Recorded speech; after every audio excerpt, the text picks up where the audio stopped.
Thanks, Mdu. Let's check in with some sports news now. Good morning to you. It's premature to think the coronavirus outbreak will further delay the Tokyo Olympics, which have already been postponed by a year. Brian McCloskey, who's an expert on global health security and outbreak prevention, remains optimistic. Under increasing pressure from athletes, the Games organisers last month postponed the 2020 Games for 1 year as the coronavirus spread.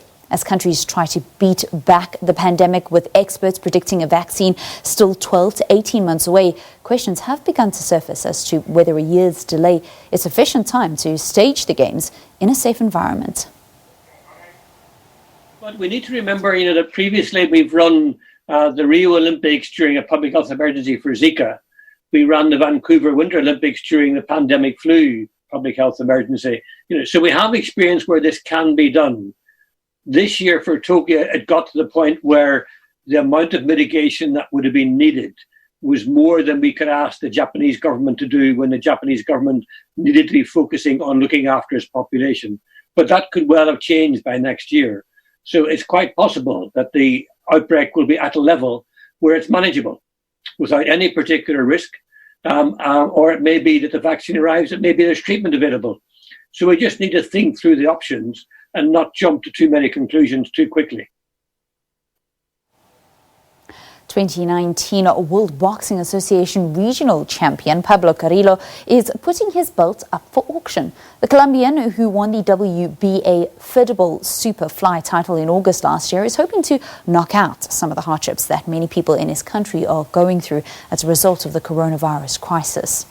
Carrillo says a lot of sweat and blood, but is hoping to use that effort once again to give back to his community, who are currently suffering under the coronavirus quarantine measures. Carrillo told Reuters from his home, an auction will allow me to get some funds for the families that need it the most. Colombia is currently under a 5-week lockdown to contain the virus, and many families get by in informal industries like street selling, construction and recycling, but they're now cut off from work and are scrambling to make ends meet. Colombia has 3,621 cases of the virus and lost 166 lives to COVID-19. They may be off the field, but that doesn't mean that football players are not playing the game. Jesper Lindstrom's Jurgens netted an extra-time game winner to sink Trent Alexander-Arnold's Liverpool and advance to the semi-finals of the EA Sports Stay and Play Cup. Alexander-Arnold and the virtual Liverpool team will have to wait for their title also after falling 3-2 on a golden goal to Jurgens. That sent Karlstrom and his Swedish team to the fifth and final day of play of the FIFA 20 esports event. Joining Karlstrom in the semi-finals will be fellow Swede Jesper Lindstrom after he led Brøndby to a 5-2 win over Justin Kelved's Roma squad. The other two quarters saw Nabil Kaboui's AIK easily dispatch Bruno Guimarães' Lyon 4-0 and Mo Darame lead Copenhagen to a 3-1 defeat of Fabio Silva's Porto. And Pelé, David Beckham and Diego Maradona were among dozens of current and former soccer stars to show their appreciation for healthcare workers in a video released by FIFA. The short clips show many of the past and present male and female stars applauding from their homes from all corners of the globe, where they're currently on lockdown due to the coronavirus.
That's how we come to the end of your first sports bulletin here on Morning Live for this Sunday. Time now to check in with Simpiwe and your headline news.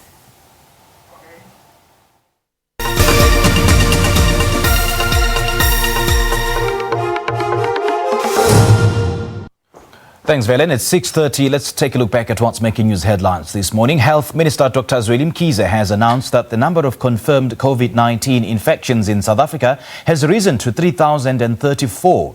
The Health Minister says 2 new deaths have put the national toll to 52.